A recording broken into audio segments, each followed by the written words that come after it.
Your brand new iPhone deserves the best protection, and the iLume 3-Pack Screen Protector Plus 3-Pack Camera Lens Protector has you covered. Don't take risks with your iPhone. Click the link in the video description to shop now on Amazon. If Labor wants to boost defense spending, there's only one option. Opinion. In the face of an increasingly uncertain world, in which Europe is going to have to shoulder more responsibility for its own security, the government has done the right thing in committing to an increase in defense spending. Funding the initial rise by redirecting overseas aid may have generated criticism and a ministerial resignation in Westminster, but attracts support from around 2/3 of the public, according to one major pollster.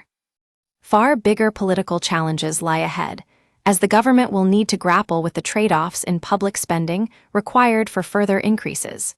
Meeting its longer-term pledge to boost defense spending to 3% of GDP needs something in the region of an extra £20 billion a year, and even this may not prove to be enough. Taxes are already at levels comparable to those seen during the Second World War, with Reeves' plans set to see the tax take hit an historic high of 38.2% of GDP by 2029-30. Understandably, people have little appetite or ability to pay more. Even those who do say they would pay more typically are only willing to contribute around £1 extra each week.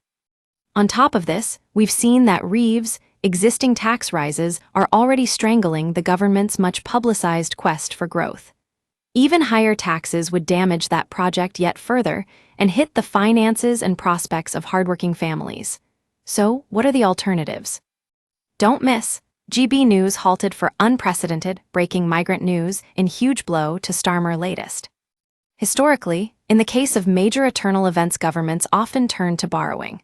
But the impact of two, once-in-a-lifetime, economic shocks in little over a decade, the 2008 financial crisis and the COVID-19 pandemic, means that the UK's national debt is already around 100% of GDP, and recent bond market turmoil suggests relying on further browning would be increasingly risky.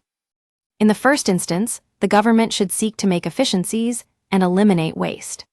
As a special advisor in the Department of Health and Social Care, I worked with a Secretary of State who was able to reduce the number of civil servants in his department by 1 in 6, meaning I am confident this could be repeated across government, providing significant cost reductions.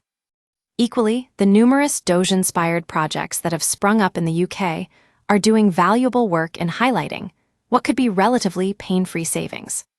However, it would be disingenuous to suggest that such efforts will be enough to meet all the promised increases in defense spending, which are in excess of the entire budget of some government departments, alongside other major costly challenges like an aging population and a rising demand for healthcare. We use your sign-up to provide content in ways you've consented to and to improve our understanding of you. This may include adverts from us and third parties based on our understanding. You can unsubscribe at any time. Read our privacy policy. Instead, the upcoming spending review will need to be the beginning of a real conversation about what we want to prioritize and what the taxpayer should, or should not, be taking responsibility for.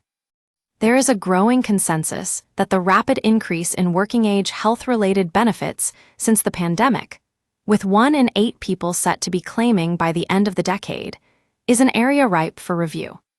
It is, of course, always politically very difficult to reduce existing programs, and so ministers may find it more palatable to also look to redirect some future spending rises instead, remembering that the last budget contained £74 billion in additional spending. There are no easy answers here. The peace dividend of the latter half of the 20th century and associated falls in defense spending allowed successive governments to expand social programs without increasing the size of the state. We are now facing the reverse, and politicians of all stripes will need to become more willing to articulate these trade-offs to ensure we can meet the rising, but vital, long-term costs of keeping our country safe.